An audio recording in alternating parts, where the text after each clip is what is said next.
안녕하세요 여러분. 오늘도 의사가 못 고치는 환자는 어떻게 하나 제1권의 약초꾼들 이야기를 들려드리도록 하겠습니다. 국내 최고의 토종 약초꾼이자 약초 치료사로 자타가 공인하는 최진규. 걸음마를 시작할 때부터 아버지를 따라 산에 다니며 풀과 나무 이름을 익혔고 10살 무렵에는 노련한 약초꾼들도 혀를 내두를 정도로 약초 채취에 천부적인 재능을 보였다는 사람. 이제 40대 중반에 들어섰으니 근 40년을 약초와 더불어 살아온 사람이다. 물론 그보다 약초에 대하여 더 잘 알고 있고 치료도 잘하는 사람이 있을 수도 있겠지만 아는 것을 세상에 널리 알려 사람들에게 이로움을 주려고 애쓰는 홍익인간의 자세가 돋보이고 그렇게 함에 있어서도 또한 남다른 천부적인 재능이 있어 그를 높이 평가하지 않을 수 없다. 그의 말을 들어보자. 이 땅에서 자라는 풀과 나무로 인간 세상의 모든 질병을 고칠 수 있다. 이 땅에 자라는 풀과 나무로 고칠 수 없는 병은 없다. 가장 좋은 약은 병원이나 약국에 있지 않고 풀뿌리나 나무 껍질 속에 있다. 가장 완벽하고 능력이 뛰어난 의사는 언제나 자연이다. 풀뿌리와 나무 껍질은 자연이 정해준 의사이다. 이 땅에는 훌륭한 약초들이 지천에 널려 있다. 천하 우뜸의 약초들이 온 천지에 널려 있으나 사람의 마음이 어두워서 보지 못할 뿐이다. 어설픈 과학의 눈으로 자연을 보려 하지 말고 마음으로 보아야 한다. 이 땅에 자라는 모든 풀과 나무는 천금을 주고도 바꿀 수 없는 보물이다. 발에 짓밟히는 잡초 하나가 가장 고귀한 사람의 목숨을 구할 수도 있기 때문이다. 산삼, 자초만이 영약이 아니다. 이 땅에 자라는 수천 가지 풀과 나무가 다 신초이며 영초이다. 최진규 약이 되는 우리 풀, 꽃, 나무 중에서입니다. 약초 치료법은 주변에서 쉽게 구할 수 있는 약초들을 활용하는 것이기 때문에 돈이 많이 들지 않는다. 그리고 인공적으로 합성한 화학물질이나 독성이 센 것을 쓰지 않는 까닭에 부작용이 없다. 돈은 거의 들지 않고 치료 효과는 뛰어나며 뒤탈이 나지 않는 것이 약초 치료법이다. 지금은 천연 약초를 이용한 치료법이 낯선 것이 되어버렸지만 100년쯤 전만 하더라도 가장 널리 쓰이던 치료법이다. 약초를 모르는 의사는 의사라고 할 수 없다. 불행한 것은 요즘에는 한의사나 중의사들조차 약초를 모른다는 사실이다. 예로부터 우리나라는 좋은 약초가 많이 나는 나라로 알려져 왔다. 우리나라는 국토 면적은 좁지만 세계에서도 가장 다양한 식물종이 자라는 나라 중 하나로 꼽힌다. 우리나라는 산이 많아 낮은 곳에 사는 식물에서부터 고산 식물까지 다양한 식물이 자란다. 또 아열대부터 한대 기후대까지 있어서 아열대성 식물에서부터 한대성 식물까지 폭넓게 자라고 있으며 서해안이나 남해안에는 갯벌이 넓어 많은 종류의 염생 식물들이 자라고 강과 호수와 늪에는 다양한 늪지 식물이나 수생 식물들이 자란다. 우리나라에는 대략 5,000종이 넘는 식물이 자라고 있는데 이는 우리나라 면적의 50배나 되는 유럽 전체 식물 종수를 합친 것만큼이나 많은 숫자이다. 우리나라는 세계적으로 식물 자원이 매우 다양한 나라에 든다고 할 수 있겠다. 우리나라는 흙이 비옥하고 지각 변동이 적은 편이어서 기원이 오랜 식물, 곧 원시식물인 고사리나 산삼 같은 것에서부터 가장 진화된 식물인 국화류에 이르기까지 다양한 식물들이 우리 토양과 기후에 적응하여 생겨나고 진화되어 왔다. 우리 선조들은 수천 년 전부터 식물을 질병 치료에 써왔다. 상고시대에 이르러진 약초식물 연구에 대한 전통은 수천 년을 내려오면서 중국으로 건너가 중국의학의 기원이 되기도 했다.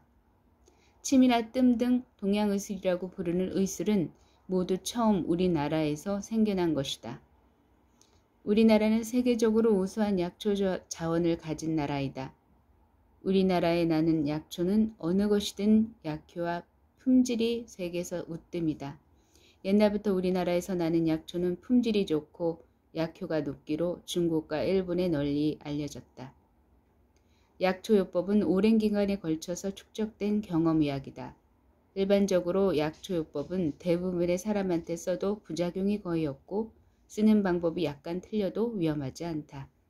약초에 약간의 관심만 있으면 누구라도 써볼 수 있고 별탈이 없는 것이 약초요법이다. 많은 사람들이 약초는 사람이 사는 곳에서 멀리 떨어진 깊은 산속에 있다고 생각하기 쉽다. 그러나 실제로는 그렇지 않다. 좋은 약초는 늘 가까운 곳에 있다. 우리나라는 온 산천이 약초밭이라고 해도 좋을 만큼 훌륭한 약초들이 널려 있다. 개울가, 낮은 산, 길역, 마당 구석에도 좋은 약초가 많다. 마당 한켠에 자라는 쇠비름, 비름, 민들레, 비단풀, 질경이, 별꽃, 달개비꽃, 쇠벽꽃, 냉이, 쑥부장이, 쑥, 새무릎지기, 환삼덩굴, 꿩의 비름 같은 천덕꾸러기 잡초들이 죽어가는 사람을 살릴 수 있는 명약들인 것이다. 정원에서는 키우는 나무, 감나무, 밤나무, 은행나무, 맨드라미, 국화, 복숭아, 도라지, 나팔꽃, 바위치, 범애귀, 코스모스 같은 꽃식물, 야산에 자라는 소나무, 참나무, 오리나무, 애기똥풀, 수영, 소루장이, 엽기, 갈래, 억새, 갈대, 억새, 달맞이꽃 같은 길옆이나 들에 자라는 잡초들도 모두 훌륭한 약초이다. 한마디로 약초는 온 천지에 널려있다. 그러므로 널려있는 풀과 나무를 지혜롭게 활용하기만 하면 멀리 가거나 돈을 들이지 않고도 건강을 지키고 갖가지 질병을 퇴치할 수 있다. 약초로 질병을 치료하는 약초의학은 전통의학, 한의학과는 다른 체계와 전통을 가지고 있다. 한의학이 주로 중국의학을 토대로 해서 발전해온 것에 비추어 약초의학은 이 땅의 민중 사이에서 생겨나서 발전한 민족의학이다. 간단한 한두 가지 풀이나 나무로 온갖 병을 고쳐내는 신기한 사례들은 그의 저서들을 보기 바란다. 자연과 인간에 대한 새로운 계안이 될 것이다. 최진규 씨 외에도 이 땅에는 천상 약초꾼으로 타고난 사람들이 있다.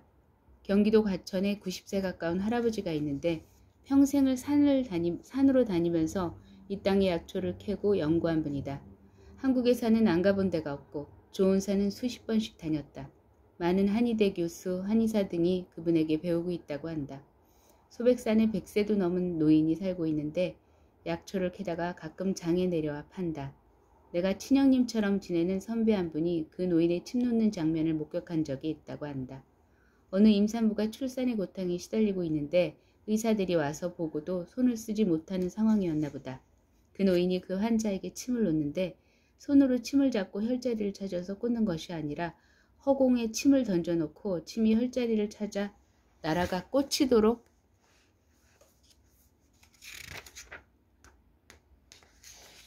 하더라는 이야기다. 이름하여 자오신침법. 침술이 그 정도라면 약초에도 대가할 것이 분명하다. 부산에 있는 어느 중진 변호사님의 이야기. 그의 시집간 여동생이 병원에서 백혈병 진단을 받았는데 경북 외간에 약을 잘 짓는 사람이 있다는 소문을 듣고 찾아가 약을 지어 먹었는데 그것으로 병이 나아버렸다고 한다. 그 뒤 같은 병을 앓는 환자가 그 말을 듣고 그곳을 찾아갔으나 온데간데 없더라고 한다.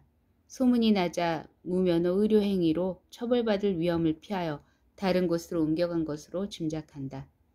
천마라는 약초로 만병을 고친다는 사람이 있다. 경북 영양 맹동산 꼭대기에서 천마를 재배하는 유성길 씨. 중풍으로 팔이 굽어 가슴에 딱 붙은 채로 전라도 광주에서 찾아온 사람과 마주 앉아 천마주를 3시간가량 같이 마시며 이야기를 나누고 있는데 갑자기 그 사람의 팔이 펴지더라는 이야기에서부터 그분이 병 고친 이야기는 끝이 없다.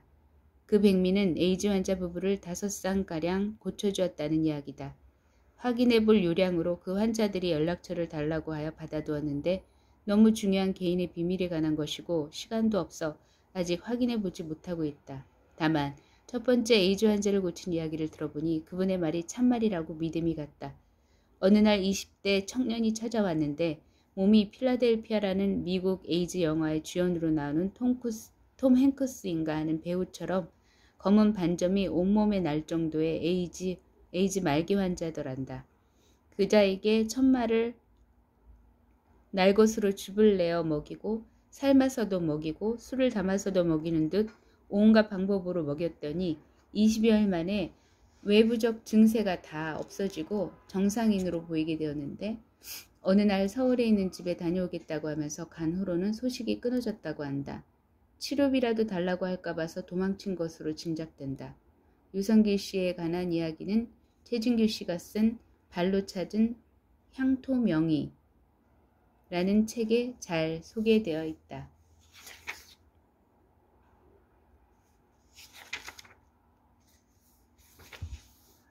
부산에 사는 김혜영 씨는 3대에 걸쳐 류마티스 관절염을 앓은 분인데 그의 어머니는 3개월간 쑥뜸을 앓고 고치고 본인은 21년간 온갖 방법으로도 못 고치다가 생수를 마시고 현미식을 하고 손수 양봉을 하면서 채집한 꿀과 꽃가루를 7개월간 복용하여 고치고 초등학교에 갓 입학한 그의 아들에게 그 병이 왔을 때는 꽃가루만 6개월간 복용시켜 고쳤다고 한다. 그분이 오랜 투병 과정에서 체험하고 깨달은 지혜들은 건강으로 가는 길, 염을 잡아야 류마티스 관절염 낫는다. 프로폴리스의 위력 등을 위시한 그분의 여러 저서에 생생하게 기록되어 많은 환자들에게 도움을 주고 있다. 지금은 부산 연산 로타리 근처에서 두리원이라는 회사를 운영하면서 꿀, 꽃가루, 프로폴리스 등의 각종 동산물을 판매하고 자연건강연구회를 이끌며 자연건강법을 보급하고 있다. 자료와 안내가 필요한 사람은 두리원 전화번호 부산 864-6007-8로 연락하면 된다. 죄송한데 이거는 굉장히 옛날 책이라서 지금 당장은 도움이 되실 것 같진 않습니다. 근데 인터넷으로 두리원을 치시면 아시지 않을까 싶은데요. 그분의 경험담 가운데 신부전증에 심장병, 담요병 등이 겹쳐 사경을 헤매는 이종 형수를 현미식, 꽃가루, 로얄젤리로 1개월 만에 자각 증세가 없어질 정도로 빨리 치유시키고 그 후 목에 난 악성 임파선 종양암도 같은 방법에 프로폴리스를 추가 복용케 하여 완치시킨 일화가 책에 실려 있는데 감동적이다. 그 외에도 위궤양, 만성 전립선염, 요도염, 뇌졸중, 심장병 등을 치료한 사례도 수록되어 있다. 부산 구포의 고향만으로 관절염을 아주 잘 고치는 할머니가 있다고 하여 찾아뵌 적이 있다. 10대 때부터 고약을 만드는 친척집에 더부살이를 하면서 고약 만드는 법을 배웠다고 한다. 치료 방법은 우선 아픈 부위를 눌러서 제일 아픈 곳에 콩알 크기의 쑥뜸을 3번 하고 그 자리에 고약을 붙여두고 고름이 빠져나오는데 몇 번 갈아붙여 뿌리까지 빠지고 나면 완치된다는 것이다. 비방은 그 고약에 있었다. 이 방법으로 류마티스 관절염을 포함해서 온갖 관절염은 다 고치고 그 밖에 신경통이나 허리 아픈 병도 고쳤다고 한다. 소문이 많이 나서 환자가 서울에서도 오고 전라도에서도 오고 하였다. 어느 날 병을 고친 사람이 소개를 받고 아주머니 한 사람이 찾아왔는데 관절염으로 걷기가 어려울 정도였다. 그 아주머니를 고쳐주어 계단을 스스로 오르내릴 정도가 되었다. 그런데 그 남편이라 일한 자가 나타나 무면허 의료행위로 고발하겠다고 하면서 돈을 요구하였다. 할머니가 전국적으로 이름이 나서 환자가 많이 찾아오다 보니 떼돈을 번 줄 알았던 모양이다. 돈이 없었던 할머니는 그 요구를 거절하여 결국 수사와 재판을 받았는데 징역형의 집행유예와 벌금형을 같이 받았다. 내가 찾아뵈었을 때는 집행유예 기간 중에 있어 환자도 전혀 받지 않고 있었고 고약 만들 돈이 없어 환자가 와도 치료를 해줄 수 없다고 하였다. 겨울이었는데 방에 불도 떼지 못하고 낡은 석유난로 하나를 놓고 70대 중반의 할머니 혼자 지내고 있었다. 결혼한 자식들이 있으나 어느 누구 하나 어머니를 봉양할 능력이 안 되고 동사무소에서 주는 매달 69,000원의 보조금으로 연명하고 있다면서 울었다. 수사를 받을 때 담당 검사가 할머니 이제 이런 일 하지 마세요 하더란다. 분노가 치밀어 올랐다. 도대체 왜 이 할머니가 구약을 만들어 관절염으로 고생하는 죄송합니다. 환자를 고쳐주는 일을 하면 안 된단 말인가? 이 할머니가 그런 행위를 통해서 누구에게 피해를 주기라도 했단 말인가? 한의사들이 관절염을 고칠 수 있었다면 환자들이 이 할머니에게까지 찾아왔겠는가? 할머니는 자기가 그 일을 못하는 것은 좋으나 고약 만드는 법이라도 누군가 배워서 그 의술이 사라지지 않고 세상에서 활용되어야 할 텐데 그것을 전수해 줄 길이 없는 것이 제일 안타깝다고 하였다. 이야기를 들어보니 그 고약을 만드는 데는 몇 가지 비방이 있었고 제조 과정도 특이한 점이 있었다. 할머니의 손을 들어드리겠노라고 약속을 하고 나왔는데 아직 이행을 못하고 있다. 가까운 친구가 들려준 경험담이다. 생후 100일 된 둘째 아이가 중이암에 걸려 고름이 귀 밖으로 줄줄 흘러나왔다.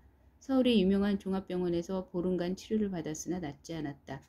동네 이비인후과 의원에서 일주일가량 치료를 받았으나 마찬가지였다.